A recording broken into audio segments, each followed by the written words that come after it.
Hi guys, இன்றைக்கி நம்ம வீடியோவில் என்ன பார்க்க போகிறோம்னா, நோட்டானா என்ன, நோட்டாவில் இருக்கக்கூடிய உண்மைத்தன்மைனா என்னென்னலாம் சொல்கிறாங்க, என்னென்னலாம் நோட்டாவை பற்றி தவறான ஃபால்ஸ் நியூஸ்லாம் என்னன்றதை நம்ம இந்த வீடியோவில் பார்க்க போகிறோம். Stay tune. ஸோ நோட்டா வந்து எப்போ ஆரம்பிக்கப்படுது, எப்போ கொண்டு வராங்கன்னா 1961 கண்டக்ட் ஆஃப் எலெக்ஷன் ரூல்ஸ், அதாவது தேர்தல் நடத்தை விதிமுறை சட்டம் 1961 ரூல் 49O இதுக்குள்ளே தான் என்ன பண்ணுறாங்கன்னா நோட்டாவை கொண்டு வராங்க.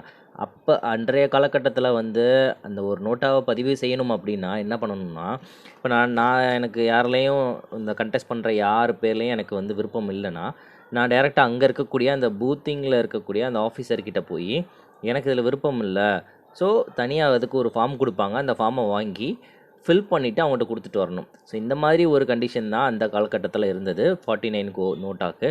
அதில் என்ன ஒரு பிரச்சனை வருதுன்னா, இதில் இருக்கக்கூடிய அந்த ப்ரைவசி, அதாவது தேர்தல் அந்த ஓட்டுக்கு போகிற அந்த யாருக்கு போகிறோன்ற அந்த ப்ரைவசி என்ன ஆகுதுன்னா வெளிப்படையாக எக்ஸ்போஸ் ஆகிடுது. ஸோ இவன் யாருக்குமே போடாமல் போகிறான் அப்படின்றது எல்லாத்துக்கும் தெரிய வருதுன்றதுனால ஒரு தன்னார்வலர் ஒரு என்ஜிஓ என்ன பண்ணுறாங்கன்னா ஒரு கேஸ் ஃபைல் பண்ணுறாங்க சுப்ரீம் கோர்ட்டில். 2013 என்ன பண்ணுறாங்கன்னா சுப்ரீம் கோர்ட் சொல்கிறாங்க, ஸோ இது வந்து எந்த விதமான எந்த எலெக்ஷன் நடந்தாலும் நோட்டாவை என்ன பண்ணணும்னா அந்த ஓட்டிங் லிஸ்ட்டில் ஆட் பண்ணணும். நோட்டாவுக்கு ஒரு சிம்பிள் கொடுத்து, அது மோஸ்ட்லி அது இங்கிலீஷில் NOTAன்னு தான் இருக்கும், நன் ஆஃப் த அபோன் மட்டும்தான் இருக்கும், NOTAன்றது இருக்கும். ஒரு சிம்பிள் கொடுத்து 2013 எலெக்ஷனில் 5 ஸ்டேட்டில் அந்த டயத்தில் கொண்டு வந்தாங்க. 5 ஸ்டேட் என்னென்ன எந்தெந்த இதில்னா சத்தீஸ்கர், டெல்லி, மத்திய பிரதேஷ், மிசோரம், ராஜஸ்தான், இந்த 5 ஸ்டேட்லேயுமே 2013 தான் கொண்டு வந்தாங்க. இந்தியா ஃபுல்லாக நடக்கக்கூடிய எல்லா எலெக்ஷன்லேயுமே 2014 தான் நோட்டா வந்து ஃபுல்லாமே கொண்டு வரப்பட்டது. ஸோ இதெல்லாம் ஒரு பேசிக்கான இன்ஃபர்மேஷன். இப்போ இதில் என்ன ஒரு பிரச்சனை அப்படின்னா, இப்போ நோட்டா வந்து அதிகமாக வந்து ஒரு ஸ்டேட்டில் பதிவாயிருச்சு அப்படின்னா, அதாவது 35% மேலே போயிடுச்சு.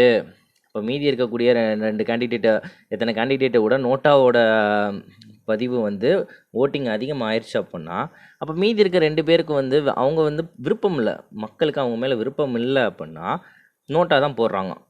அந்த கண்டஸ்டண்ட்டை திருப்பியும் அந்த தொகுதியில் நிற்க வைக்கக்கூடாது. இதுதான் நோட்டாவோட ஒரு நியாயமான ஒரு தீர்ப்பாக இருக்கணும் இல்லையா? ஆனால் அது வந்து நம்மளோட ஊரில் கிடையாது, நம்மளோட எலெக்ஷனில் அது வந்து சுத்தமாக கிடையாது. அப்போ எப்படி இருக்குது அப்படின்னா, நீங்கள் என்ன தான் நோட்டாவுக்கு வந்து நம்ம எவ்வளோ தான் நோட்டா 50% வந்தாலுமே மீதி இருக்கக்கூடிய அடுத்த ஹையர் ஓட்டு யாருக்கு விழுந்திருக்கோ அவங்க தான் வந்து என்னவாக இருப்பாங்கன்னா அந்த எலெக்ஷனில் வெற்றி பெற்றவங்களாம் அறிவிப்பாங்க.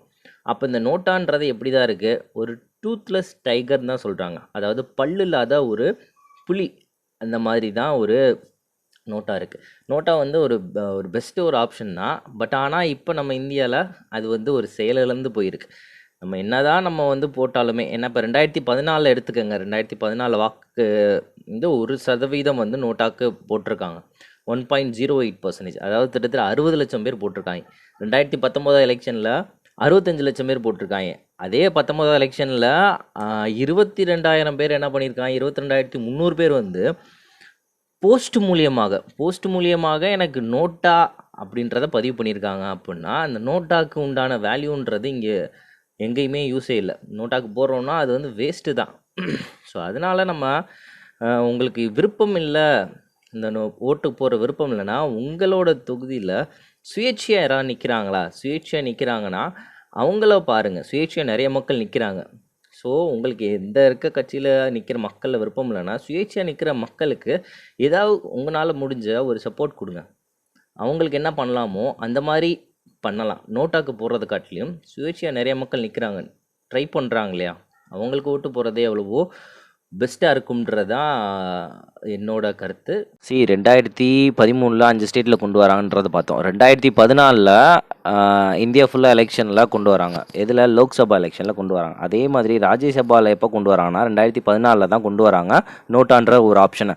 சுப்ரீம் கோர்ட் என்ன பண்ணிடுச்சுன்னா 2018 நோட்டான்ற ஆப்ஷன் வந்து ராஜ்யசபாவில் இருக்கக்கூடாதுன்னு சொல்லி அதை எடுத்துடுறாங்க. ஓகேவா, இதை மட்டும் அடிஷ்னலாக தெரிஞ்சுக்கோங்க. நோட்டாக்கு போகிறதுக்கு பதிலாக யாருக்காவது ஒரு சுயேட்சையாக நிற்கிற மக்களுக்கு போடுங்க. அந்த உங்களோட ஓட்டை வந்து பயனுள்ள ஒரு ஓட்டாக வந்து பதிவு பண்ணுங்கள். தேங்க்யூ.